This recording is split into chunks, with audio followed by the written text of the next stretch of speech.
un pueblo cerca de Moscú, justo frente a la iglesia, hay una casa de 2 pisos con cimientos de piedra y techo de metal. En el piso inferior vive el propietario Kashin con su familia. En el piso superior, que suele ser muy caluroso en verano y muy frío en invierno, hospedan a funcionarios del gobierno, comerciantes o terratenientes de paso. Kashin alquila algunas parcelas de tierra, tiene una taberna en la carretera principal y comercia con alquitrán, miel, ganado y grajos. Ya ha ahorrado cerca de 8.000 rublos en el banco de la ciudad. Su hijo mayor, Fyodor, es ingeniero jefe en la fábrica y, como dicen los campesinos de él, ha ascendido tanto en la vida que ahora está fuera de su alcance. La esposa de Fyodor, Sofía, una mujer sencilla y enfermiza, vive en casa de su suegro. Siempre está llorando y todos los domingos va al hospital por medicinas. El segundo hijo de Kashin, el jorobado Alexei, vive en casa de su padre.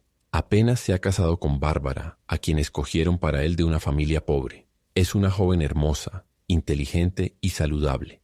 Cuando los funcionarios o comerciantes se hospedan en la casa, siempre insisten en que sea Bárbara quien les traiga el samovar y les prepare las camas. Una tarde de junio, cuando el sol se estaba poniendo y el aire estaba lleno del olor a heno, montones de estiércol humeante y leche fresca, un carruaje sencillo entró en el patio de Kashin con 3 personas. Un hombre de unos 30 años con un traje de lona, a su lado un niño de 7 u 8 años con un abrigo negro largo con grandes botones de hueso, y en el asiento del conductor un joven con una camisa roja. El joven sacó los caballos y los llevó a la calle para pasearlos un poco, mientras el viajero se lavaba. Decía una oración mirando hacia la iglesia. Luego extendía una alfombra cerca del carro y se sentaba con el niño a cenar. Comía sin prisa, con serenidad, y Kashin, que había visto a muchos viajeros en su tiempo, lo reconoció por sus modales como un hombre de negocios, serio y consciente de su propio valor. Kashin estaba sentado en el escalón con el chaleco puesto y sin gorra, esperando a que el visitante hablara primero. Estaba acostumbrado a escuchar todo tipo de historias de los viajeros por la noche, y le gustaba escucharlas antes de irse a la cama. Su anciana esposa, Katia, y su nuera, Sofía, estaban ordeñando en el establo. La otra nuera, Bárbara, estaba sentada en la ventana abierta del piso superior, comiendo semillas de girasol. «¿El niño será tu hijo, me imagino?», le preguntó Kashin al viajero. «No, es adoptado, un huérfano. Lo adopté para la salvación de mi alma». Entablaron conversación. El desconocido parecía ser un hombre que disfrutaba hablar y era elocuente. Kashin supo por él que era de la ciudad, pertenecía a la clase comerciante, tenía su propia casa y se llamaba Savich. Estaba de camino para ver unos jardines que alquilaba a unos colonos alemanes, y el niño se llamaba Vladimir. La noche era calurosa, y nadie tenía ganas de dormir. Cuando comenzó a oscurecer y algunas pálidas estrellas empezaron a parpadear en el cielo, Savich comenzó a contar cómo había llegado a tener a Vladimir. Katia y Sofía se pararon a cierta distancia, escuchando. Vladimir se había ido a la puerta. «Es una historia complicada, amigo», comenzó Savich. «Y si te la contara tal como sucedió, me tomaría toda la noche y más. Hace 10 años, en una pequeña casa de nuestra calle, justo al lado de la mía, donde ahora hay una fábrica de sebo y aceite, vivía una anciana viuda con sus 2 hijos. Uno trabajaba como guardia en el ferrocarril, mientras que el otro, Vasily, de mi misma edad, aún vivía en casa con su madre. Su difunto esposo había tenido 5 pares de caballos y dirigía una empresa de transporte en la ciudad. Tras su muerte, la viuda continuó con el negocio con la misma destreza, logrando que algunos días los transportistas le llevaran hasta 5 rublos por sus recorridos. El joven ganaba algo de dinero criando palomas para competiciones y vendiéndolas. Pasaba horas en el techo con una escoba, haciéndolas volar cada vez más alto. También atrapaba tórtolas y estorninos y fabricaba jaulas para vender, sumando unos 10 rublos al mes. Con el tiempo su madre quedó postrada en la cama y sin alguien que cuidara la casa decidió buscarle esposa. Contactaron a una casamentera y Vasily eligió a Mashenka, una joven de 17 años, delgada, de piel clara y buenos modales. Tenía una dote decente, 500 rublos, una vaca y una cama. Todo se arregló en una semana y 3 días después de la boda, la anciana falleció. Los jóvenes le dieron un buen funeral y comenzaron su vida juntos. Vivieron bien durante 6 meses, pero luego llegó otra desgracia. Vasily fue llamado al servicio militar. Sin exención, lo enviaron a Polonia. Se despidió con entereza de su esposa, pero al ver por última vez su granero y sus palomas, rompió en llanto. Al principio, Mashenka hizo que su madre se quedara con ella para no estar sola y aburrirse. Se quedó hasta que nació el bebé, este mismo Vladimir de aquí. Y luego se fue a Oboyan con otra hija casada, dejando a Mashenka sola con el bebé. Había 5 campesinos, los transportistas, un grupo borracho y atrevido, caballos también y carretas para cuidar, y luego la cerca se rompía o el hollín se incendiaba en la chimenea, tareas más allá de las habilidades de ella. Y al ser vecinos, se acostumbró a recurrir a mí para cada pequeña cosa. Bueno, iba, lo arreglaba todo y le daba consejo. Naturalmente no sin pasar adentro, tomar una taza de té y charlar un poco con ella. Yo era un joven intelectual, aficionado a hablar de todo tipo de temas. Ella también era educada y culta. Siempre iba vestida con esmero, y en verano salía a caminar con una sombrilla. A veces empezaba a conversar sobre religión o política con ella, y a ella le halagaba y me ofrecía té con mermelada. En resumen, para no hacer larga la historia, debo decirte, amigo, que no pasó un año antes de que el maligno, el enemigo de toda la humanidad, me confundiera. Comencé a darme cuenta de que cualquier día que no la veía, me sentía desanimado y apagado, y continuamente inventaba algo que debía ver con ella. Ya es hora, me decía, de poner las ventanas dobles para el invierno. Y me pasaba todo el día holgazaneando en su casa poniendo las ventanas y me aseguraba de dejar un par para el día siguiente también. Debería contar las palomas de Vasili para asegurarme de que ninguna se haya extraviado, y así sucesivamente. Siempre estaba hablando con ella a través de la cerca, y al final hice una pequeña puerta en la cerca para no tener que dar tanta vuelta. De la mujer proviene mucho mal en el mundo y toda clase de abominaciones. No solo nosotros, los pecadores, incluso los propios santos han sido desviados por ellas. Mashenka no intentó mantenerme a distancia. En lugar de pensar en su esposo y estar alerta, se enamoró de mí. Comencé a darme cuenta de que se sentía desanimada sin mí y siempre estaba caminando de un lado a otro junto a la cerca, mirando a mi patio a través de las rendijas. Mi mente giraba frenéticamente en mi cabeza. El jueves de Semana Santa fui temprano por la mañana al mercado. Apenas había luz. Pasé muy cerca de su portón y el maligno estaba a mi lado, junto a mi codo. Vi que tenía un portón con un enrejado abierto en la parte superior, y allí estaba ella, ya despierta, de pie en medio del patio, alimentando a los patos. No pude contenerme y la llamé por su nombre. Se acercó y me miró a través del enrejado. Su carita era blanca, sus ojos suaves y somnolientos. Me gustó mucho su aspecto y empecé a hacerle cumplidos, como si estuviéramos en un día de fiesta. Ella se sonrojaba, reía y me miraba directamente a los ojos sin parpadear. Perdí todo sentido y comencé a declararle mi amor. Ella abrió el portón y desde esa mañana comenzamos a vivir como marido y mujer. El jorobado Alexei entró al patio desde la calle y corrió sin aliento hacia la casa, sin mirar a nadie. Un minuto después salió de la casa con un acordeón, tintineando algunas monedas en su bolsillo y comiendo semillas de girasol mientras corría, salió por la puerta. «¿Y quién es ese, si se puede saber?», preguntó Savich. «Mi hijo Alexei», respondió Kashin. «Está de fiesta el sinvergüenza. Dios lo ha afligido con una joroba, así que no somos muy estrictos con él. Y siempre está bebiendo con los demás chicos, siempre bebiendo», suspiró Katia. «Antes del carnaval lo casamos, pensando que se volvería más responsable. Pero ahí tienes, está peor que nunca. No ha servido de nada. Simplemente cuida a la hija de otra persona sin recibir nada a cambio», dijo Kashin. Detrás de la iglesia empezó a sonar una canción gloriosa y triste. No se entendían las palabras, solo se oían las voces, 2 tenores y un bajo. Todos escuchaban, había un completo silencio en el patio. De repente, 2 voces se interrumpieron con una fuerte carcajada, pero la tercera, un tenor, siguió cantando y alcanzó una nota tan alta que todos instintivamente miraron hacia arriba, como si la voz hubiera ascendido al mismo cielo. Bárbara salió de la casa y, cubriéndose los ojos con la mano para protegerse del sol, miró hacia la iglesia. «Son los hijos del sacerdote con el maestro», dijo ella. Una vez más, las 3 voces comenzaron a cantar juntas. Savich suspiró y continuó. «Bueno, así fue, amigo. 2 años después recibimos una carta de Vasili desde Varsovia. Escribió que lo enviaban a casa enfermo. Para ese momento ya había sacado todas esas tonterías de mi cabeza y tenía un buen partido elegido para mí, solo que no sabía cómo romper con mi enamorada. Cada día me decidía a hablar con Mashenka, pero no sabía cómo abordarla para evitar escenas. La carta me liberó. La leí con Mashenka. Ella se puso pálida como una hoja mientras yo le decía: «Gracias a Dios. Ahora», le digo, «serás una mujer casada otra vez». Pero ella dice: «No voy a vivir con él». «¿Por qué? ¿No es tu esposo?», le pregunté. «¿Es algo fácil? Nunca lo amé y me casé con él no por mi propia voluntad. Mi madre me obligó». «No trates de zafarte de eso, tonta», le dije. «Pero dime esto. ¿Te casaste con él en la iglesia o no?»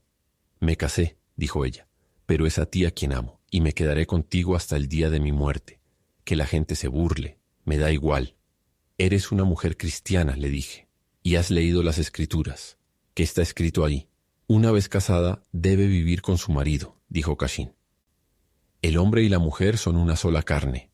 Hemos pecado», le dije, «tú y yo, y es suficiente. Debemos arrepentirnos y temer a Dios. Debemos confesarle todo a Vasili», le dije. «Es un hombre tranquilo y dócil, no te matará. Y en verdad», le dije, «es mejor sufrir tormentos en este mundo a manos de tu esposo legítimo que rechinar los dientes en el temido tribunal del juicio».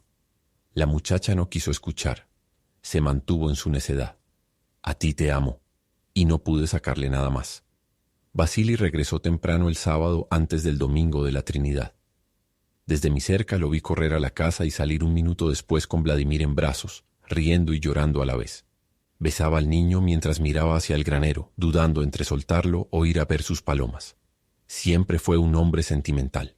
El día transcurrió tranquilo, pero cuando sonaron las campanas de la iglesia para el servicio vespertino, noté que no decoraban las puertas con flores, lo cual me pareció extraño. Fui a verlos. Me asomé y encontré a Vasili sentado en el suelo, con la mirada perdida y lágrimas en el rostro. Sacaba dulces y regalos de su bulto y los arrojaba al suelo. Vladimir, de 3 años, mordisqueaba una galleta de jengibre, mientras Mashenka, pálida y temblando, murmuraba: «No soy tu esposa, no puedo vivir contigo». Me arrodillé ante Vasili y le supliqué: «Hemos pecado contra ti, Vasili. Perdónanos por el amor de Cristo». Luego me dirigí a Mashenka: «Debes lavar los pies de tu esposo y beber el agua. Sé una esposa obediente y reza por mí, para que Dios perdone mis pecados». Dije esto con tanto sentimiento que hasta mis lágrimas fluyeron. 2 días después, Vasili se me acercó: «Te perdono a ti y a mi esposa. Dios tenga misericordia de ustedes». Ella era la esposa de un soldado, estaba sola, era difícil mantenerse firme. «No es la primera, ni será la última.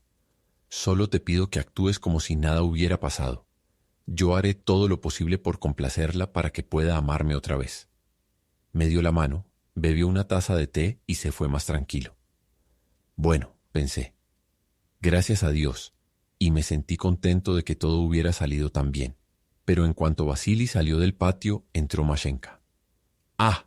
Lo que tuve que soportar. Se colgó de mi cuello, llorando y rogando: «Por el amor de Dios, no me abandones. No puedo vivir sin ti. La descarada vil», suspiró Cashin. Le grité, pisoteé y, llevándola al pasillo, cerré la puerta con el pestillo. «Ve con tu esposo», le grité. «No me avergüences ante la gente. Teme a Dios». Y todos los días había una escena de ese tipo. Una mañana estaba en mi patio cerca del establo limpiando una brida. De repente la vi correr descalza y en enaguas a través de la pequeña puerta hacia mi patio. Se aferró a la brida, manchándose toda con la brea, temblando y llorando, y gritó: «No lo soporto, lo detesto, no puedo soportarlo. Si no me amas, mejor mátame».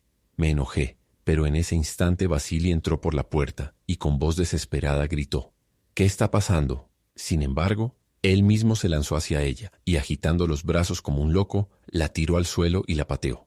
Traté de defenderla, pero él agarró las riendas y la azotó con ellas. Un transportista corrió desde el patio. Llamé a mi trabajador y entre los 3 alejamos a Mashenka de él, llevándola en brazos a casa.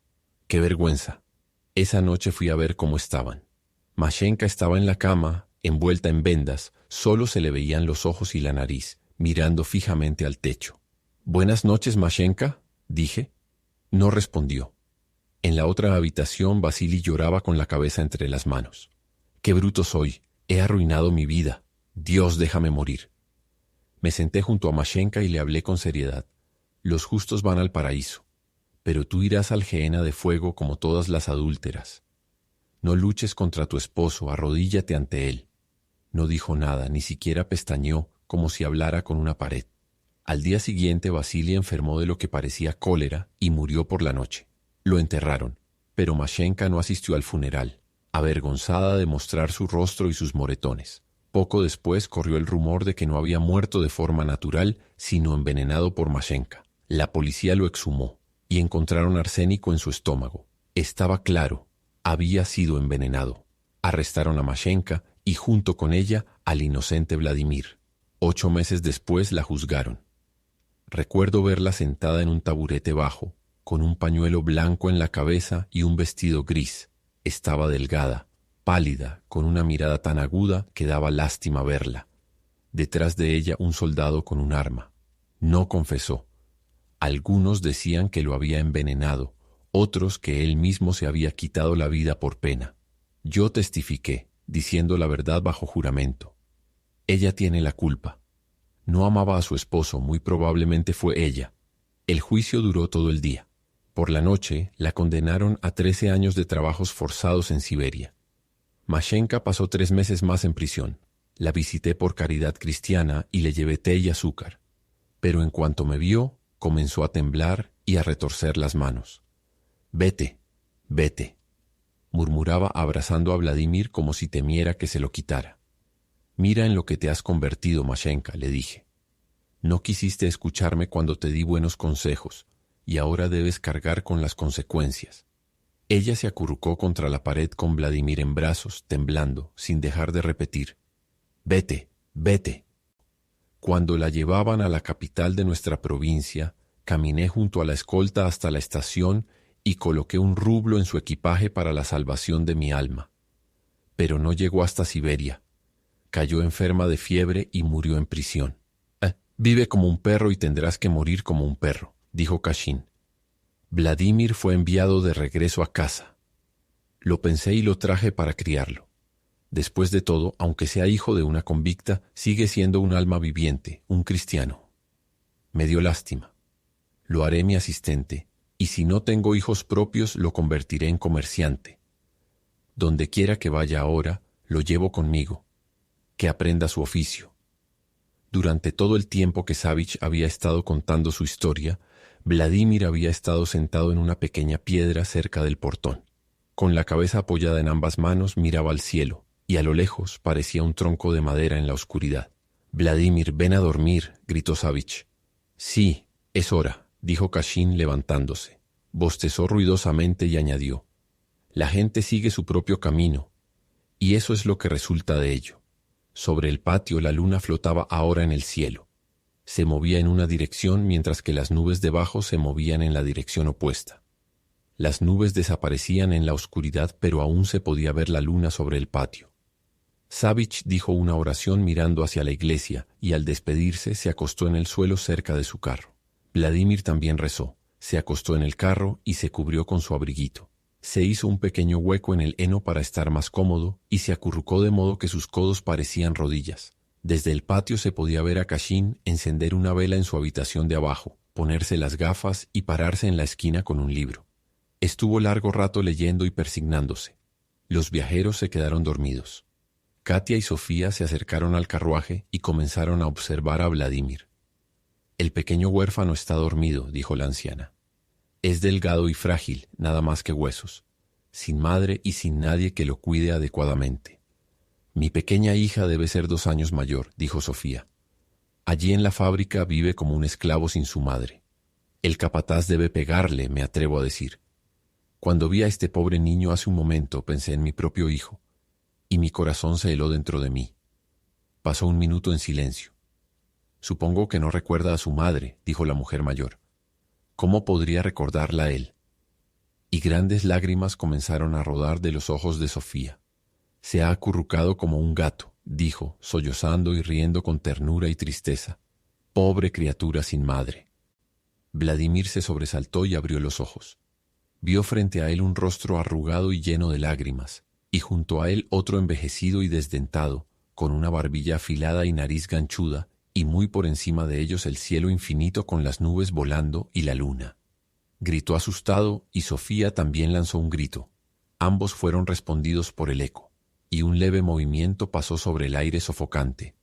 Un vigilante golpeó algo cerca. Un perro ladró. Savage murmuró algo en su sueño y se volteó hacia el otro lado. Tarde en la noche, cuando Cashin, la anciana y el vigilante vecino estaban todos dormidos, Sofía salió al portón y se sentó en el banco.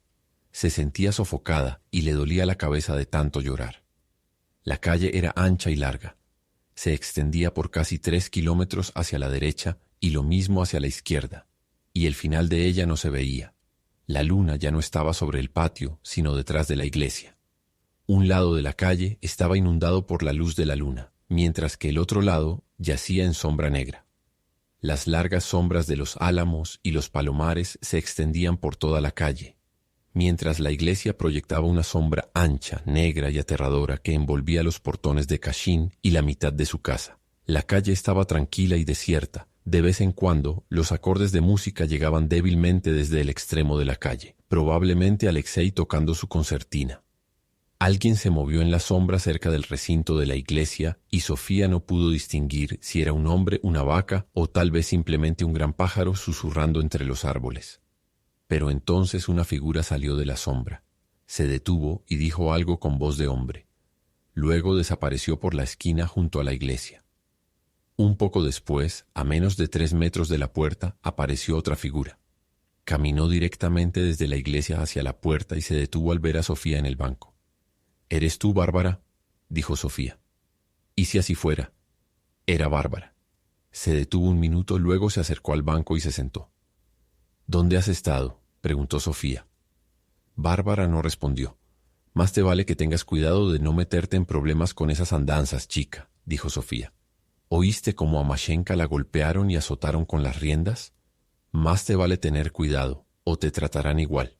Pues que lo hagan». Bárbara se rió en su pañuelo y susurró. «Acabo de estar con el hijo del sacerdote». «Tonterías». «Sí, lo hice». «Es un pecado», susurró Sofía. «Bueno, que así sea. ¿Qué me importa? Si es un pecado, entonces es un pecado. Pero mejor que me parta un rayo a vivir así. Soy joven y fuerte, y tengo un marido desagradable, un jorobado torcido, peor que el mismo Cashin. Maldito sea. Cuando era una chica, no tenía pan para comer, ni zapatos para calzarme, y para escapar de esa miseria me dejé tentar por el dinero, y caí atrapada como un pez en una red, y preferiría tener por compañero de cama a una víbora que a ese repugnante jorobado. ¿Y qué es tu vida? Me da asco verla. Tu Fiodor te echó de la fábrica y ahora está con otra mujer. Te han robado a tu hijo y lo han convertido en un esclavo. Trabajas como un caballo y nunca escuchas una palabra amable. Preferiría quedarme soltera toda mi vida. Preferiría conseguir medio rublo del hijo del sacerdote. Preferiría mendigar o arrojarme al pozo. Es un pecado», susurró Sofía de nuevo. «Está bien que sea así». En algún lugar detrás de la iglesia, las mismas 3 voces, 2 tenores y un bajo, comenzaron a cantar otra vez una canción triste. Y nuevamente las palabras no se podían distinguir.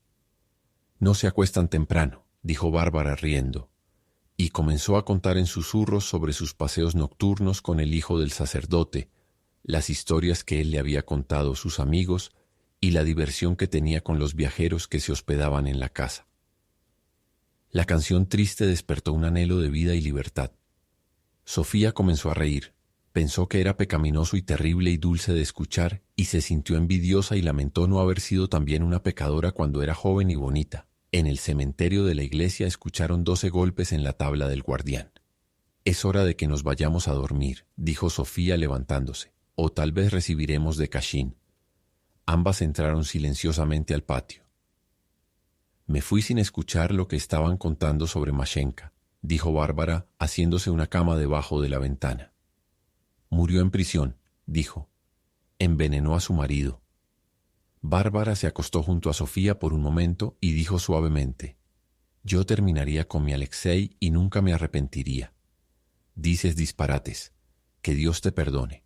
Cuando Sofía estaba a punto de dormirse, Bárbara se acercó y le susurró al oído: «Deshagámonos de Cashin y Alexei». Sofía se sorprendió y no dijo nada. Luego abrió los ojos y miró al cielo durante un largo rato. La gente se enteraría, dijo ella. No, no lo harían. Kashin es un hombre viejo, ya es hora de que muera, y dirían que Alexei murió por beber. Tengo miedo, Dios nos castigará. Está bien que lo haga. Ambas permanecieron despiertas, pensando en silencio. Tengo frío, dijo Sofía, comenzando a temblar por completo. Pronto amanecerá. ¿Estás dormida? No. No hagas caso a lo que digo, querida, susurró Bárbara. Me enfurezco tanto con esos malditos brutos que no sé lo que digo. Duerme, que pronto será de día. Ambas guardaron silencio y pronto se quedaron dormidas. Más temprano que todos, la anciana se despertó. Despertó a Sofía y juntas fueron al establo a ordeñar las vacas. Alexei, el jorobado, llegó completamente borracho. Sin su acordeón, su pecho y rodillas estaban cubiertos de polvo y paja, probablemente porque se había caído en el camino.